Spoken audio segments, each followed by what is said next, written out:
What's poppin' YouTube? It's your boy Steels Forever, and I'm back back in the building. That's right, your boy Steels Forever is back in the building today with my first impression video of a game I picked up 2 days ago, and that game is Armored Core 5, developed by Software, published by Bandai. Bam! For those that don't know, Software is the same company that developed Dark Souls, Demon Souls. Very great games, very hard games, but very good games. If you don't have either of those games, you need to go run out right now. Just pause my video. No. Watch the video, jump in your car, go to your local GameStop, Gaming Trade, wherever you buy your games from, pick up Demon Souls and Dark Souls. Excellent games. Let's jump right into this right here, Armored Core 5. But jump into the graphics first and the sound. The graphics on Armored Core 5, they put you in the same mind state of Battlefield 3, where it's like it's realistic. It's really realistic, but the environments are not very, but they're dull. They're very dull. Now this works in this game because of the fact that most of the color palettes and the lighting effects are really centered on the mechs and the firearms. And what I mean by that is, it's like you got these dull environments, but you got these very bright missiles and sparks and fire flying over, it's flying everywhere. Like, when you shoot your Gatling guns or your pulse ray guns or whatever you're shooting, it really puts the emphasis on that. And this looks beautiful in these dull environments. And also the dull environments gives the game like a sense of desperation and hope, because you're in a war, people. You're in a war and you're fighting these gigantic mechs. And I mean, these mechs are like the size of buildings, so it's very desolate and very the mood of it's very like just very sad. You know what I'm saying? Like, I'm alone, shit's blowing up everywhere. So the graphics, I love it. It's like kudos. I'm really feeling that about the game. The mood, the graphics, the shading really brings the game to life. The same thing with the sound. The sound in the game is very realistic. You can tell they put a lot of time in, tweaking the sound to make sure it sounds like a mech. You know what I'm saying? Like, if you can imagine how a mech is really supposed to sound, then you get Armored Core 5. A lot of the weapons have like a different sound. They're not that different, but you can tell that there's a difference when you're shooting different types of rockets, or you're shooting different types of guns or things. You can tell, like, the difference between a weak booster and a stronger booster and things of that nature. So that's great. And this game really, the audio in this game really shines if you have like surround sound, or if you have like a really nice pair of headsets. Really good. Turn the lights off. Play this game with the lights off. That's what I'm gonna say. First of all, get some surround sound or your headsets on, cut the lights off, and this looks and sounds beautiful. Great. The next thing might be the make or breaker for a lot of people. This game has an extremely huge learning curve. It really does. Like, you really have to own this game for a couple of weeks, maybe even a month. It just depends on how much time you really sink into this. And what swallows up or eats up most of your time is the level of customization that you can do in this game. It's crazy. Like, man, it's like insane. Like, because you can, like, no lie, you can customize. Like, after you finish learning how to build mechs on here, it would be questionable or not that you probably would know how to at least put together a mech, or at least pick out the parts that you want to use to build your own personal mech if you was building one for real. Because, like, you can choose everything. You choose the feet, the legs, the like the mid part, the core, the boosters, the shoulder weapons, your gun weapons. It depends on what type of mech you got. He might have like guns and missiles here and rocket launchers, and you customize all this, and everything that you customize on the game actually is shown in the game as you design your mech.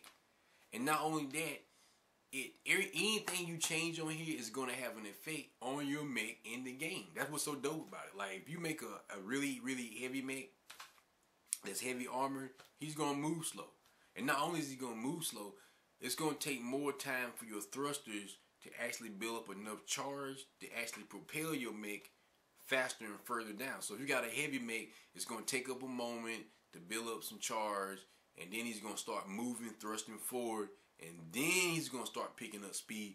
Where if you build a lighter mech, he builds up speed, he builds up the charge faster, and he propels a lot faster off the jump. So that's cool. I mean, most of the guns I tried in Rockets, they changed. Like, you can tell the difference between any gun you pick. You can tell the difference of the output of the fire, you know, the weaponry as you shoot it. I mean, you got different types of missiles, heat missiles, kinetic missiles, chemical missile, basic, you know, just basic missiles, basic firearms. I mean, and it plays like you can actually create like a class. You know, it don't really go into a class system, but you can actually put a sniper. You can have a sniper mech, like a recon mech, a heavy armor mech. I mean, like a scout mech. I mean, the level of customization in this game is great. I mean, you can even customize your logos, your slogan with your logos, your shields. You can customize the paint. I mean, you can customize the paint job down to the details of dots on this game. Like, you can really, and when you customize it, you can really see it in the game. And that's where this game really shines, is in its customization of the mech. If you're into customization of your mech and just like how you want it to play out, this probably is the game for you, because that's really one of the strongest points and one of the highest selling points to me personally. Just as my thoughts about how it plays when you first get it. Like I said, it's a little bit slow at first because you have to set everything up and you have to feel out how you want to build your mech. Like, you have to build a mech that suits your fighting style, and you can build different. You can build, you know, 3 or 4 different types of mechs for different types of fighting style. You might want to build a sniper, a recon, a more tank suited type mech.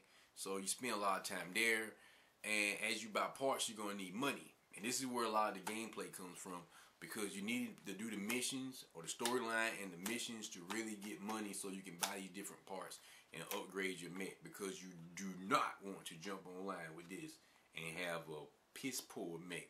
You will die, and you will die a lot, and you will lose a lot, and you will bring your team down a lot. So my suggestions is, if you get the game, spend a lot of time on doing small missions, learn the controls, build up some money, build a really nice mech. You know, so you can help your team. You don't die so much when you get online, man, because you don't want to look like a noob online. But you're going to be a noob online. It's just a matter of how you look like a noob online. You know what I'm saying? So, that's my approach. As far as the campaign, it's really nothing special. I'm not going to lie. It's not really nothing special. But like I was saying, the campaign is not the selling point of the game. The really standout feature on this is the 5-on-5 or the co-op, which is, bam, the online is phenomenal. It is dope. At least to me, I thought it was great, because when you set it up, you can like basically it gives you this map, this little nation map or world map, or how you want to call it, and basically it shows you like all the different teams that's playing different places on this map. And when you start, you have like this little spot. This might be your team. And as you play 5-on-5 with other people and you beat them, then you secure their territory. So as you beat more and more people, the area of territory that you own on the map gets bigger and bigger and bigger. And this is basically how you show your power of your clan and your team, because you own a large, or you occupy a whole lot of territory on this map. And that's cool too.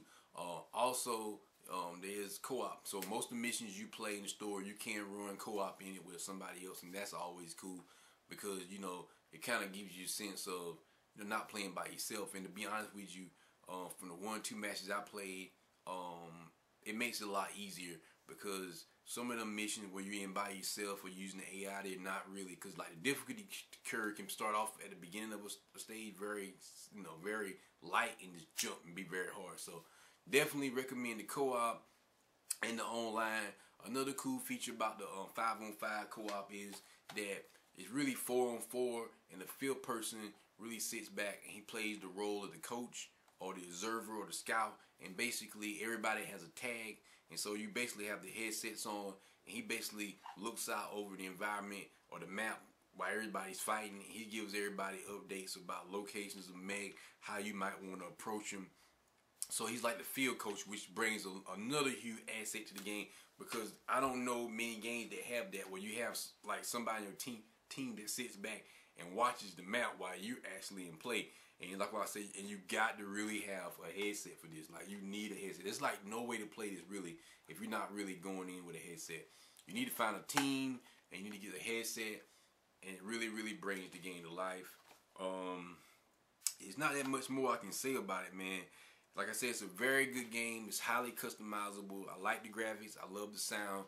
My only downside to the game is the high end, learning curve. But I didn't really expect nothing less, because software developed it, and I mean, there was a high learning curve with Dark Souls. There was a high learning curve with Demon Souls. So you expect anything they make is gonna have a high learning curve, but it makes for a very good game. So bam, that's it. That's my first impressions on Armored Core 5. If you guys have any more questions that you want to ask me about the game, feel free to comment below. If anybody else picked this up, also, drop some comments below, man. Let me know what you think about the game and how you feel about it. Like always, like and subscribe to your boy. If you want to hit me up on PSN for some Armored Core battles, hit me up, Steelz, STEELZ #4 EVER, Steelz Forever. It's your boy. Later.